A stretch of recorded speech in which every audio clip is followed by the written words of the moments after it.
ফড়িং বাবুর বিয়ে, টিকটিকিতে ঢোলক বাজায় মাথায় টুপি দিয়ে। দিলীপ ঘোষের বিয়ে বাজলো না ভাই, একটি ঢাকো 61তে করলো বিয়ে। যাই হোক, দিলীপ ঘোষ রাজ্য রাজনীতিতে সক্রিয় ভূমিকায় সবসময় ছিলেন বিজেপির দিলীপ ঘোষ। দায়িত্ব পালন করেছেন বিজেপির রাজ্য সভাপতির। তার হুঙ্কার ছিল দারুণ। কখনো বলেছেন সোজা করে দেব, কখনো বলেছেন গোলা টিপে দেব, আবার কখনো বোকা বোকা কথায় লোকের কাছে হাসির পাত্র হয়েছেন এই দিলীপ ঘোষ। এই যেমন ধরুন, গরুর দুধে সোনা পাওয়া যায়। একসময় এই দিলীপ ঘোষ RSS এর সদস্য ছিলেন এবং ব্রহ্মচারী জীবন কাটাচ্ছিলেন। কিন্তু এবার ব্রহ্মচারী জীবন কাল হয়ে দাঁড়ালো গতকাল।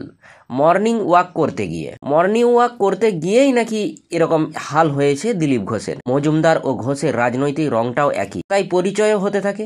দিলীপ ঘোষের পছন্দ হয় রিঙ্কু মজুমদারকে। ফলত 51 ও 61 এর পার্থক্য এক দেহে হয়ে যায় লীন। 4 হাত 1 হলো রিঙ্কু মজুমদার বিজেপির মহিলা মোর্চার নেত্রী।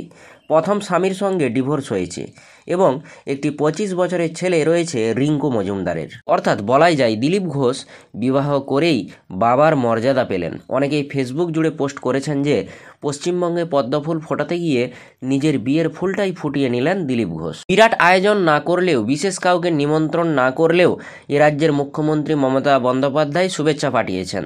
শুভেচ্ছা দিতে উপস্থিত হয়েছিলেন বিজেপির বর্তমান রাজ্য সভাপতি সুকান্ত মজুমদার এবং আরও কেন্দ্রীয় মন্ত্রীরা।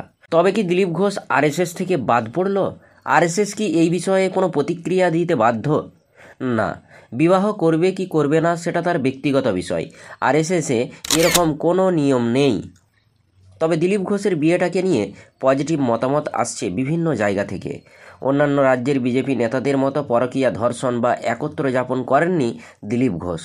বাংলার ছেলে দিলীপ ঘোষ, দামাল ছেলে দিলীপ ঘোষ, তাই দিলীপ ঘোষকে রাজ্যের মানুষ ভালো চোখেই দেখছেন।